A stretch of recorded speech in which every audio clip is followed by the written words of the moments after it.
This story really has to be condensed because it's so upsetting. It was something I witnessed from a coworker, and we had a patron come into the restaurant, and he proceeded to just ask her if she was married, and she said no.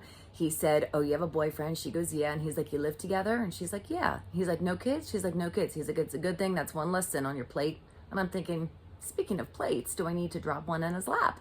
And I'm listening intently, and he proceeds to say, "Well, you're whoring around, and if you're fornicating under the same roof, you're going to hell." And I'm like, I'm going to have to say something on this one because this is spiritual abuse. He slips her a 50 and he's like, "Look, I'm a preacher. I want you to go home and listen to my message about abstinence and living purely. And I'll know if you listen to it or not because I'm going to come back and quiz you." And I'm thinking, sir, what's going on? As if you are her preacher. I'm like, it would be one thing if she submitted herself to your authority. I'm like, but what authority do you have to come and take someone's inventory and degrade their character and tell them that they're sinning?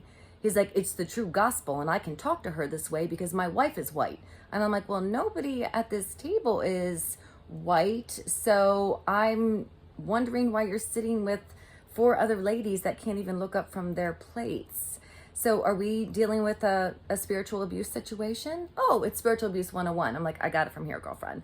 I'm like, "Sir, you can't talk to anybody like this. This, in the name of God, is deplorable." And he's like, "Well, you know what? I'm going to finish up my prayer for her." And he says, "I pray that you will keep your legs shut and that your thing will dry up so that you can't have sex anymore, and that his thing will fall off so that it can just keep you from burning in hell and all the ways in which you're going to have to repent and seek solitude and peace because you aren't going to be void of all of it." And I was like, okay, you know what? I actually think I have to take out the trash, and I think you're coming with me. I'm like, because you're not going to talk about my Jesus and the ways that he would treat somebody like this because your mindset, your philosophy is so messed up. I'm sorry, let's get your stuff, let's go.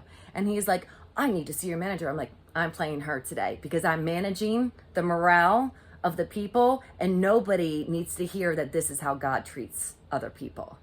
And I took it upon myself and escorted him to the door. And hey, you know, it's a waitress gig. It's on the weekend. But my real career is a therapist. And I can assure you that this type of public degradation, humiliation is absolutely what people like to do to see people squirm. So if you ever witness it, if you've ever been a victim of it, you have suffered spiritual abuse. And that is anytime somebody believes that they know more about you than you know about you, and they're going to say so in the name of God.